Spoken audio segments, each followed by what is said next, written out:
नमस्कार, Asian news की खास पेशकश में आप सभी का स्वागत है। मैं हूं आपके साथ भागीरथ साहू। उत्तर प्रदेश के फतेहपुर में सोमवार को एक मकबरे को लेकर बड़ा बवाल हो गया।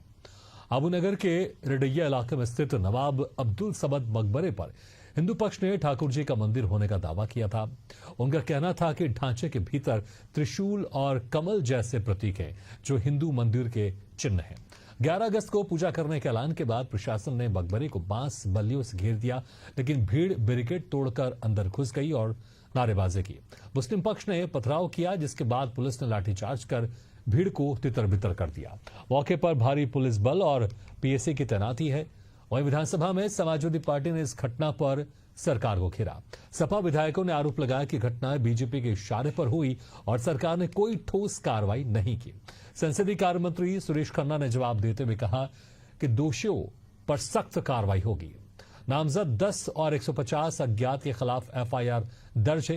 गिरफ्तारी के लिए टीमें काम कर रही हैं। सरकार का दावा है कि फतेहपुर में हालात अब नियंत्रण में है, लेकिन विपक्ष इसे सांप्रदायिक राजनीति का उदाहरण बता रहा है। सवाल है, ये विवाद आस्था का है या राजनीति का? इसी खास मुद्दे पर करेंगे चर्चा, लेकिन पहले कुछ प्रतिक्रिया आपको सुना देते हैं।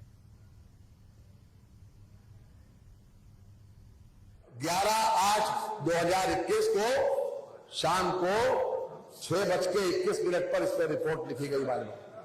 रिपोर्ट लिखी गई और ये 11 लोगों के नामजद रिपोर्ट है, और नहीं 10 लोगों के नामजद है और 11वां 150 लोग अज्ञात। इसमें नामजद रिपोर्ट है। हम नाम पढ़े दे रहे हैं। मान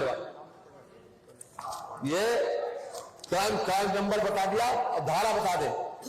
भारतीय न्याय संहिता 190, 191(2), भारतीय न्याय संहिता BNS 191(3), भारतीय न्याय संहिता BNS 301, 196, आपराधिक कानून संशोधन 7 क्रिमिनल लॉ अमेंडमेंट एक्ट 7, सार्वजनिक संपत्ति नुकसान निवारण अधिनियम 2 और सार्वजनिक संपत्ति नुकसान निवारण अधिनियम 3।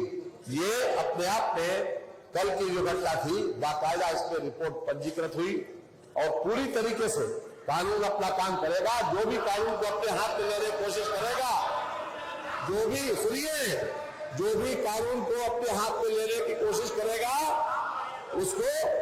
उसको न्यायिक प्रक्रिया के तहत दंड जरूर मिलेगा।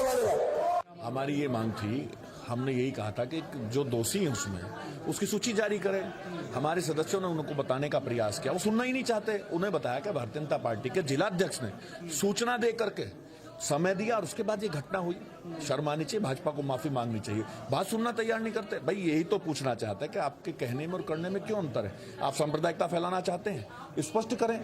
या तो एक तरफ जाकर के बैठे ना, हाँ एक्सेप्ट करना चाहिए कि भारतीय जनता पार्टी सांप्रदायिकता फैला करके हमारे देश के, इस प्रदेश के टुकड़े करना चाहती है। तभी तो जवाब नहीं देते। इस घटना का जवाब देना चाहिए था और इसकी जांच की पूरी गारंटी उनको लेनी चाहिए। तो उन्हें स्पष्ट करना चाहिए था कि चाहे भाजपा का हो, सपा का हो, जो दोषी है वो दोषी है, उसके खिलाफ कानूनी कार्रवाई की जाएगी। और यही हमारी मांग है समाजवादी। तो आपने पक्ष और विपक्ष की यहां पर प्रतिक्रिया सुनी। चलिए से खास मुद्दे पर अब चर्चा भी शुरू करते हैं। और इस वक्त हमारे साथ जुड़े हैं चर्चा के लिए बीजेपी प्रवक्ता शिव सिंह भारती जी।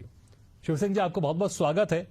और हमारे साथ हम जल्दी सपा के प्रवक्ता और कांग्रेस के प्रवक्ता भी जुड़ेंगे, लेकिन सबसे पहले शिव सिंह भारती जी, देखिए सपा पार्टी के नेता साफ तौर से आरोप लगा रहे हैं कि ये जो हुआ है, घटना हुआ है, इसमें बीजेपी का हाथ है, क्योंकि जो नाम गिना रहे थे उसमें कई बीजेपी के कार्यकर्ता भी हैं।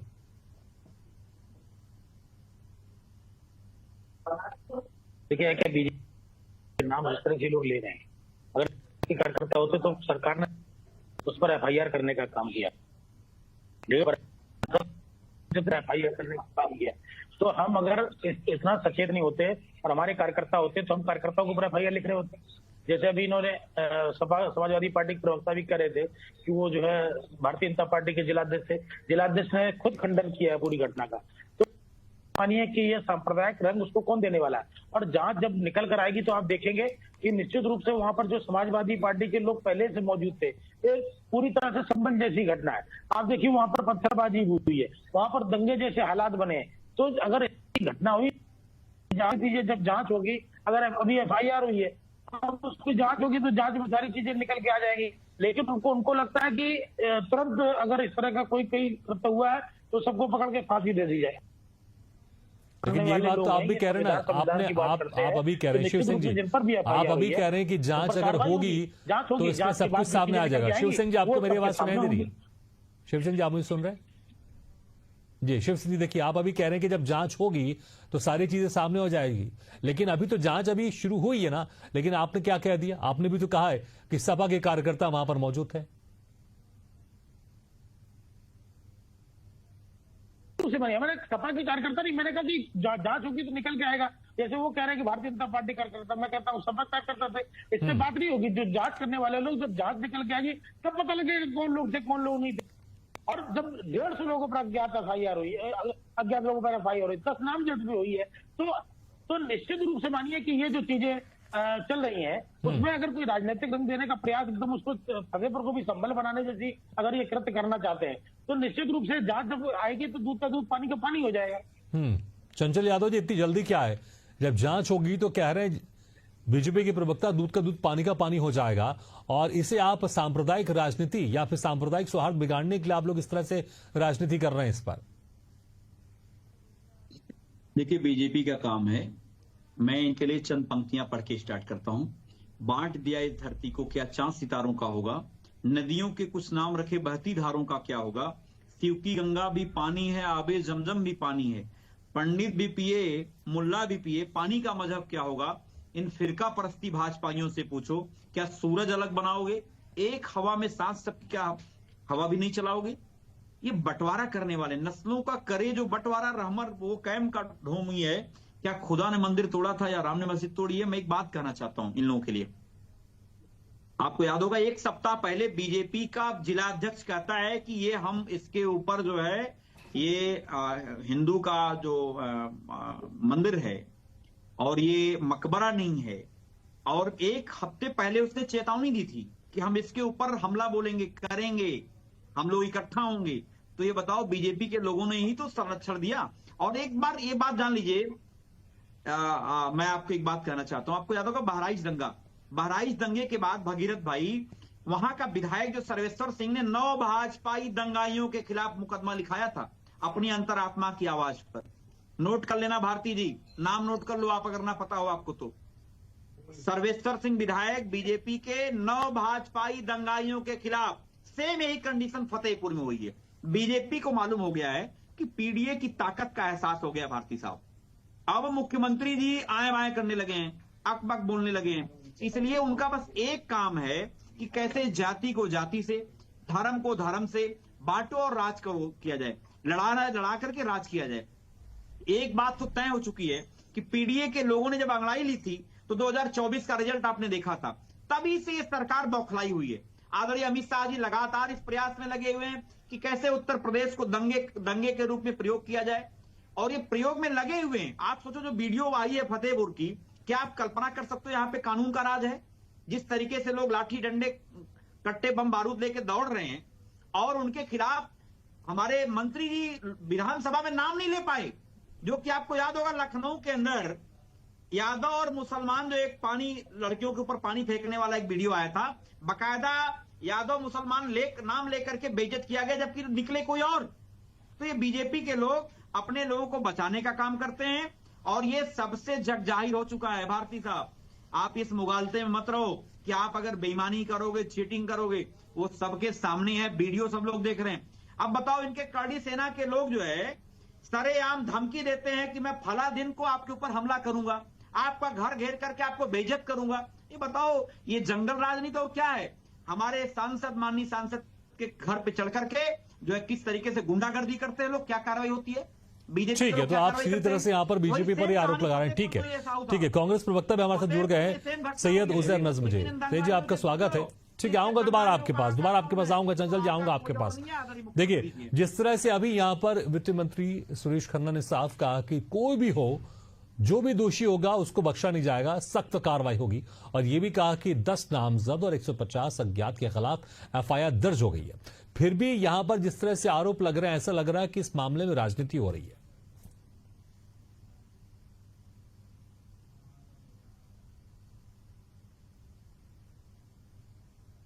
तो ये जो आपको मेरी आवाज सुनाई दे रही है?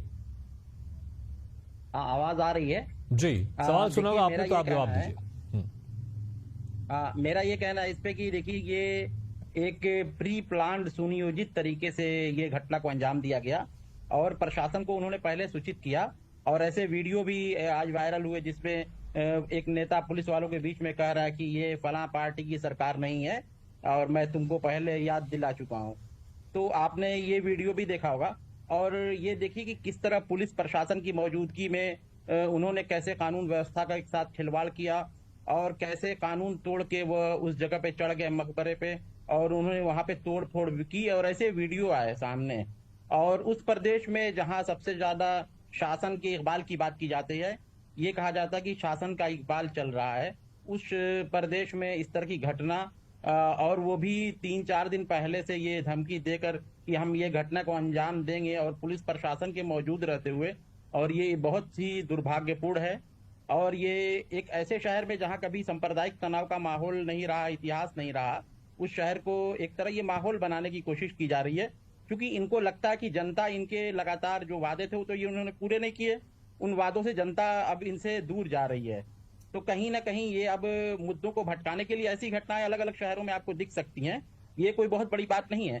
और देखिए उसमें एक और इशू आया है कि कहीं ना कहीं वो जमीन का विवाद भी है, कुछ लोग उसके आसपास की जमीन पे कब्जा करना चाहते हैं, जैसे कि स्थानीय विधायक का एक इंटरव्यू आया एक चैनल पे मैंने देखा, तो उससे पता चलता है कि इनका वहां पे जमीन का भी कुछ ठीक है। लेकिन जब सरकार खुद कह रही है कि कोई भी हो दोषियों को बख्शा नहीं जाएगा, सख्त कार्रवाई होगी, विधानसभा सदन में कहा जा रहा है, वित्त मंत्री के द्वारा, संसदीय कार्य मंत्री के द्वारा कहा जा रहा, तो क्या विश्वास नहीं है आप लोगों को?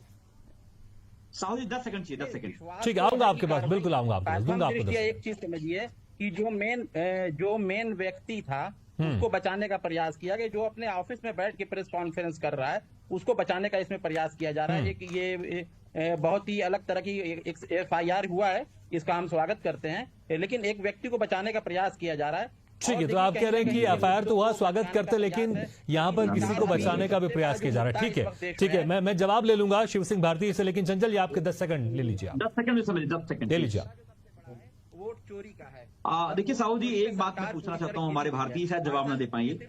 आपको याद होगा तेज आऊंगा आपके पास। हमारे वित्त मंत्री जी जब ये 10 लोगों के नाम पढ़ने जा रहे थे तो मुख्यमंत्री जी ने तत्काल रोका कि नाम मत पढ़िए। वो नाम कौन लोग थे, उनका नाम क्यों सरकार छुपा रही है, और मुख्यमंत्री जी नाम लेने से क्यों रोके? क्या मुख्यमंत्री जी के लोग थे इसलिए उनको बचाने की साजिश हो रही है? तो एक तरीके मैं बता दूं कि इस उत्तर प्रदेश के अंदर आम जनमानस में चर्चा होने लगी है कि उत्तर प्रदेश में जंगल राज नहीं बल्कि महाजंगल राज है। और इस उत्तर प्रदेश में हालत ये हो लेकिन गई है चंचल यादव जी देखिए, कि कम से कम केवल यहाँ पर हमने देखा जिस तरह सदन में वित्त मंत्री कह रहे हैं, संसदीय कार्य मंत्री कह रहे हैं कि कोई भी हो दोषियों को बख्शा नहीं जाएगा, लेकिन हमने मुलायम सिंह यादव का वो भी बयान सुना था कि बच्चे हैं उनसे गलतियां हो जाती हैं।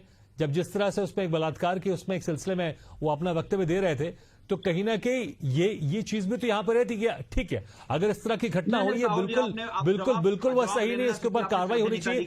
लेकिन अगर सरकार की तरफ से सदन में कहा जा रहा है कि सख्त कार्रवाई होगी, तो भी भरोसा क्यों नहीं? ठीक है, मैं जवाब ले लेता हूं। शिव सिंह जी, भरोसा क्यों नहीं है? आप पहले जवाब ले लो। नहीं, ठीक है, मैं आ रहा हूं आपके पास, मैं आ रहा हूं, मैं आऊंगा, समय होगा तो आऊंगा आपके पास, आऊंगा। आपने श्रद्धेय नेताजी के बारे में बोला, मैं वक्तव्य की बात कर रहा था। आप मुझे बड़े दुख के साथ कहना पड़ रहा है भागीरथ साहू जी, आप श्रद्धेय नेताजी की बात कर रहे हैं जिनको इसी सरकार ने पद्म भूषण से सम्मानित किया, और आप जो वक्तव्य की बात की, क्या वो वक्तव्य उन्होंने नहीं कहा था? बस इतना मुझे बता दी, हाँ या ना। जो गुजरात के बलात्कारियों को, मैं तो कह रहा हूं जो मैंने अपनी बात रखी, क्या वो उन्होंने बोला था कि नहीं बोला था? मैं बस इतना कह रहा हूं, हाँ या ना। बोला था ना? ठीक है ना, ठीक है। शिव सिंह भारती जी, ठीक है। देखिए, आपके मंत्री जी सदन में कह रहे हैं कि कार्रवाई होगी, लेकिन विपक्ष को भरोसा नहीं। विपक्ष कह रहा है कि आप किसी को बचाना चाहते हैं, इसलिए नाम भी नहीं पढ़ पा रहे थे आप सदन में कि जिन जिन के खिलाफ FIR दर्ज हुई थी, जो दोषी थे।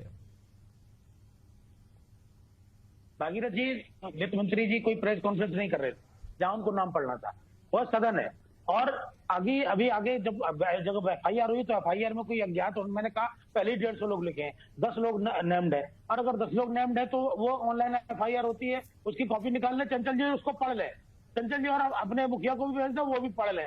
अगर उनको नामों में इतना इंटरेस्ट है तो वो उसको पढ़े। दूसरी बात यह है, जहां तक अभी कांग्रेस प्रवक्ता जी अभी बोल रहे थे कि जलाध्यक्ष का वक्तव्य आया, जलाध्यक्ष का वक्तव्य आया, कोई अगर स्थितियों को बिगाड़ने का प्रयास कर रहा हो तो उन्होंने कहा कि गोली नहीं चलाने देंगे, गोली चला के ठीक है शिवसिंह जी, समय कम है, लेकिन कहीं ना कहीं प्रशासन की चूक तो थी ना, क्योंकि पहले ऐलान कर दिया गया था कि 11 तारीख को जाएंगे, वहां पर पूजा करेंगे। उसके बावजूद अगर लोग वहां पर इकट्ठा हुए, माहौल खराब हुआ, हंगामा हुआ, नारेबाजी हुई, तो कहीं ना कहीं प्रशासन की इसमें चूक तो है ना, ये तो स्वीकार करेंगे। मैं पहले कह चुका हूं कि ये जांच का विषय है, इसकी चूक है कहां है, और तुरंत अगर हमने FIR की तो हम कार्रवाई भी करने वाले हैं।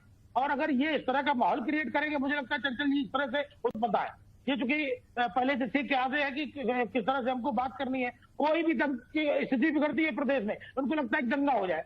अरे हालात नियंत्रण में है और प्रशासन वहां पर अपना काम कर रहा है, स्थिति को उसने तुरंत कंट्रोल करने का काम किया है, और आप क्या अपेक्षा करना चाहते हैं? आप देखिए, मुस्कुराइए मत। अभी यही मुजफ्फरनगर मुरादाबाद में जब दंगे होते थे, महीनों दंगे चले, महीनों इस प्रदेश ने दंगों को झेला है, आप मुस्कुरा रहे हैं। आपकी सरकार थी, बोलते थे ना आप कह रहे हैं कि उनको पद्म वाले भूषण लोग दिया, हैं। अरे पद्म भूषण ये मिला वह मिला, लेकिन उनके कृत्य थोड़े में खत्म हो जाएंगे। चलिए, मुझे लगता है कि ये गंभीर मामला है और यहां पर कम से कम राजनीति नहीं होनी चाहिए, लेकिन सरकार आपकी है तो ध्यान देना चाहिए कि माहौल बिगड़े नहीं, और जो भी कार्रवाई हो बिल्कुल न्यायपूर्ण कार्रवाई हो, और यह भी ध्यान रखा जाए कि यह मामला कोई आगे बढ़ा ना हो जाए। और किसी भी पक्ष को अगर समस्या है तो अपनी बात रख सकते हैं, कोर्ट जाइए, अपनी बात रखिए, लेकिन इस तरह से जो लोकतंत्र है यहां पर, कानून अपने हाथ में किसी को भी नहीं लेना चाहिए। बहुत बहुत शुक्रिया आपसे मेहमानों का, शिव सिंह भारती जी, चंचल यादव जी और सैयद उजैर नज़्म जी, शुक्रिया हमारे खास चर्चा में शामिल होने के लिए। तो जिस तरह से अब यहां पर बवाल हुआ, हंगामा हुआ, कोई भी पक्ष अपनी बात रख सकता, लोकतंत्र है, लेकिन उसमें कानून का सहारा लेने की आवश्यकता है, ना कि कानून को हाथ में लेना चाहिए। और सरकारों को भी ध्यान रखना चाहिए कि किसी भी तरह से स्थिति खराब नहीं हो, और विपक्षी पार्टी को भी ध्यान में रखना चाहिए ऐसा वक्तव्य ना हो जिससे कोई एक समाज उग्र हो जाए, उत्तेजित हो जाए। ये भारत है, सभी धर्म के लोग मिलकर यहां पर रहते हैं, और जब एक घर में बहुत सारे लोग रहते हैं तो तमाम तरह के वहां पर मनमुटाव भी होते हैं, लेकिन कोर्ट है, कोर्ट जाए, अपनी बात रखें, अपने हाथ में कानून किसी को भी लेने का अधिकार नहीं है। इसी के साथ हमारे खास पेशकश में फिलहाल इतना, लेकिन खबरों का सिलसिला लगातार जारी, आप देखते रहिए एशियन न्यूज़ है।